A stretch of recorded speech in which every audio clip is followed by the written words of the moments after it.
17. Let's first with the introduction. Larry yani Larry mu industry akolanga ki Larry mu industry olichi.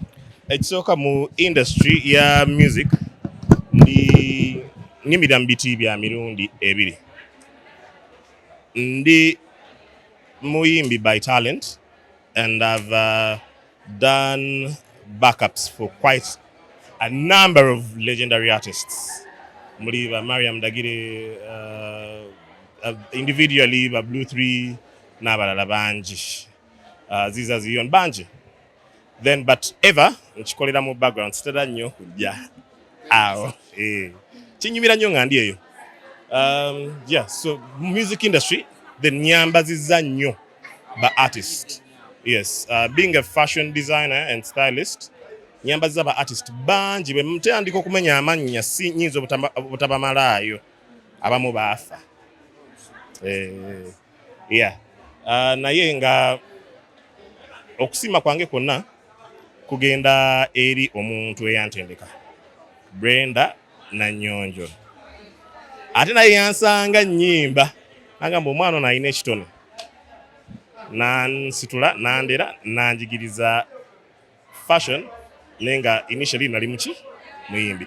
Boddayo n'olaba footage wa the next Uganda music icon wa Mariam Ndagire mu mwaka 2010 nali mu kubawanguzi ba season yasooka. Yes, naliko ne rated Coca-Cola rated next. Yeah, season yasookera Daniel Kawesa gye yawangula. Yes. Okay, fast forward.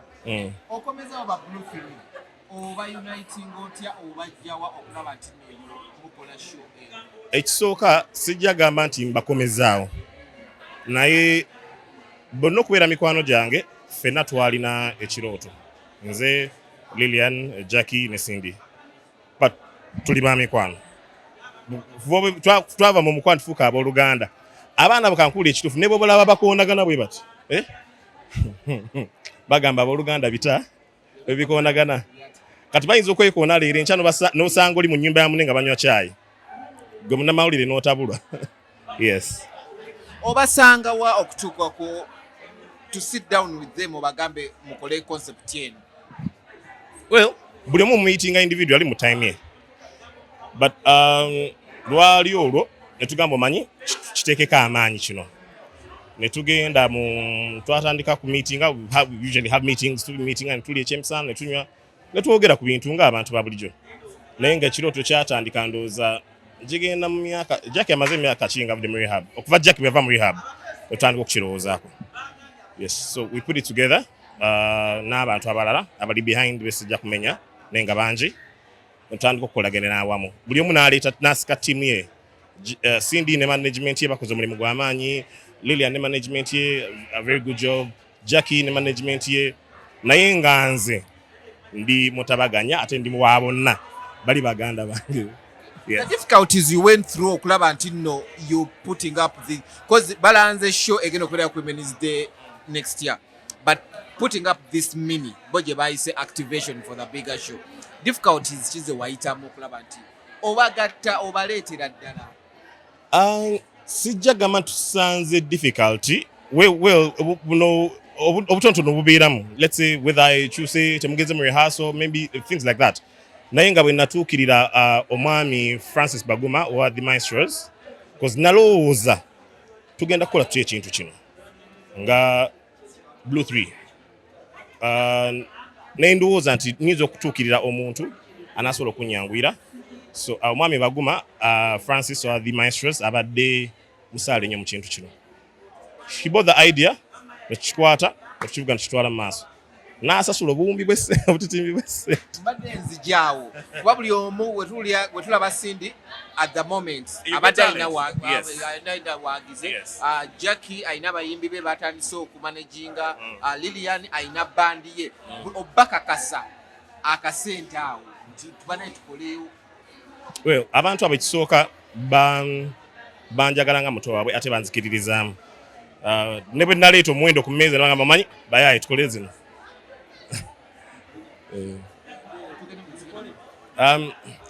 Baddeemu abo tebaagaana. Mbayita baddeemu. Tebaagaana. Ne bagamba yiga oli waffe tukole. tugenda maaso ne signing contracts notandika okukivuga.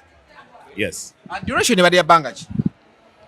Amazima bembagamba mujja kwewuunya. Aziza Zion yalidde wano.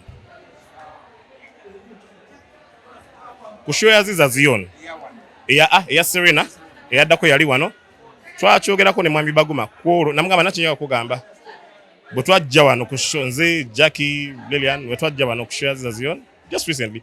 Wiki nga bbiri emabega. Tutegekedde omanyi omuntu waba ali talented. Teetaaga nnyo okusiiga bizigo. Abasatu abo balaba. Baka. Yeah. Take us through the show I should say, yeah. Take us through the show again okuberawo women's day. Bwe naleeta Chopango yomba. Yinza okuleeta ennyonyi mu Serena. But well, abakyala abo ekisooka besides being talented, bantu balamu balina empisa, so I believe they're going to deliver their very best. Their very, very best. Yes. You're organizing this as their last show, saying goodbye to their fans, oba tugenda kufunayo new music okuva gye bali? Ekyo siyinza kukyogerako ba kukisala kwasinze Katonda. Tumanye Mukama byaleeta mu maaso awo. But I believe there is so much more. Kiringa bw'olaba nti abantu bagenda ne banoonya Destiny's Child, abantu bagenda banoonya UB40, abantu bagenda banoonya Westlife, n'ebintu ebiringa ebyo. Yes. So so much more for Blue 3. Are they right now open for bookings as abasatu and gwe ogenda okubanga obayambako? Well, balina management zaabwe. I'm not their manager, I should say. I'm a supporting friend. Siri manager waabwe naye balina team ekwasaganya ebyo. Naye n'omuntu baba nkubidde akasimu era obakambutuusa ne mbagamba baye baddemu. Waliwo akalimu. Tukole. Okay. Waliwo abali bamanaginga before as Blue 3 before nga tebanapartinga ways omwali Steve Gino omwali Alibai. Mwabatuukiryako before uniting them, making the reunion? Well, sijjagamba tekyogerangako nabo. Bagirls boogerako ne Uncle Steve. Shout out to Steve. Bakyogerako ne wa Ali. At some point, I was in a meeting with him. Twakyogerako naye emyaka mingi nnyo. Bajjukira Jackie yalina obuzibu obwo. She kept on relapsing. Nga mujjeyo leero. N'abakuba ekigo n'addayo. So nga kyatulema saye twebaza Mukama mulundi guno yanywera. Yes. Because the question has been one of them ku babiri ayinza okuvayo n'agamba is the reunion balikosize erinnya ate ng'olwedde baali mu mikono gyaffe. Well, bali bataata balera. Bw'olaba omwana ng'agenda mu maaso sisuubira nti osobola okumuzibira ekkubo. Yes. Erinnya kyennyini waliwo kagundi ezimu ezigamba nti tulina copyright ku linnya nti fe abalina oddikozesa. Twagala okitangaaze bulungi. Ekyo mulina kubuuza bannyini linnya. Nga bwe nkugambye I'm a supporting friend. Mulina kubuuza bannyini linnya. I'm fine. How are you? Kaye Bulaaya. Navudde. Nabi wait. Ebijja genda.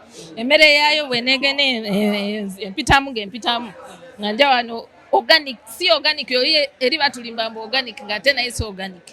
Nja kutereera. Ifu ebadde akiriko ate kati yeeyongedde. Olwokuba kyekintu ekisinga obunene ku mubiri gwange era bwengejja kise kisinga okuwe.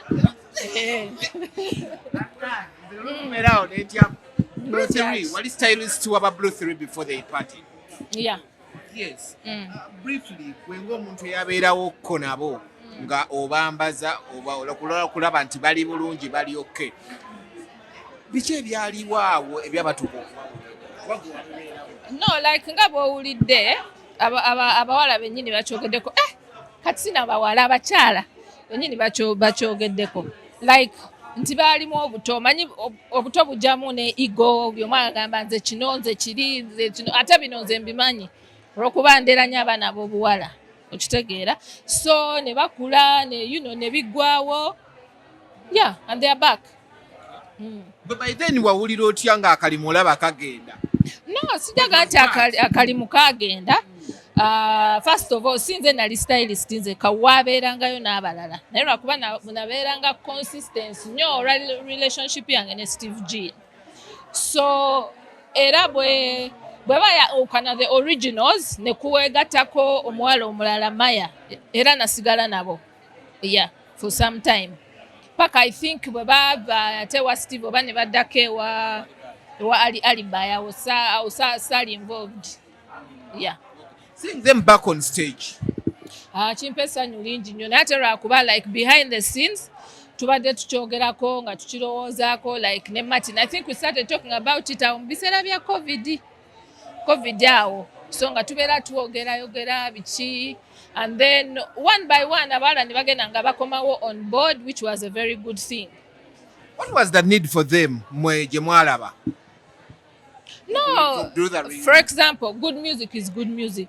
Mbulirayo band sina mu Uganda mukamu East Africa eringa Blue 3 nga it's a girl group jimbulireyo jagera ne mu Africa wotunula teriyo girl group oba girl band eringa Blue 3 kuba we babeererawo luli bawangulanga ebirabo ku continent eno era senga basigalanga luli ndozezo zi BET bebandi badde basooka noziwangula.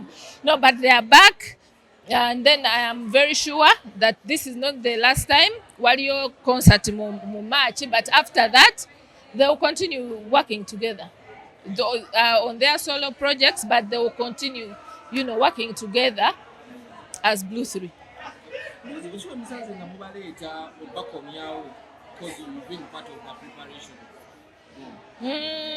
Engeri gye ntambula ennyo nga nfulumamu nnyo oluusi mba nfuna bufunyi updates from mutabani wange Martin. Naye nga tewabaddeewo nnyo actually issues because before even matters as friends, I think that's why tekyalina kikalulu nnyo ogamba nti no banaye tukole kino ekintu. It was not that hard because balinga boogera nga beekeberako nga they chat once in a while. It might not be as often, but they were still sisters. Nga tugenze ku show ogirabye otya kye kisinza okunyumira kiki obadde osuubira kyotafunye kiki weesunga mu March?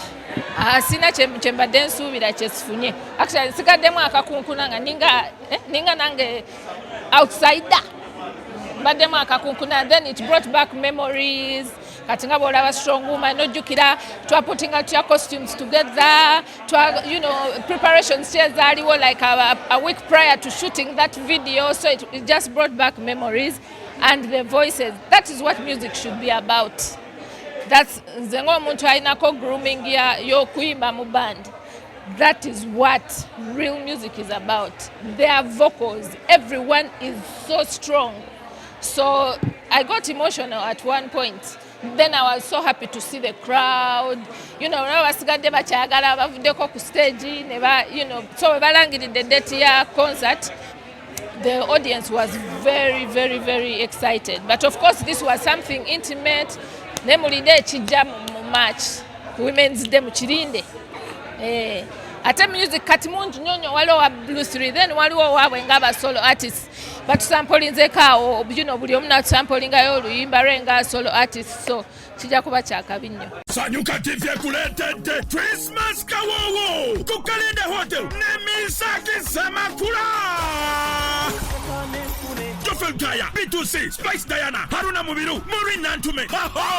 Okuyingira shinge mtwale bivye mtwale ta. Atolwengera ku Boxing Day. Sanyuka TV esumuludde Boxing Day kawowo n'abayimbi bebamu nga beegatiddwako Dawudi Lutalo, King Saha, Lydia Jasmine ne Sophia Nantongo. Awemaye Nature's Resort Shingo mtwalo gumu. Emizannyo gy'abaana Bouncing Castles, First Painting, ebyesuubo Karabe Katende, Maya Nanziga Mpigi Musaleko.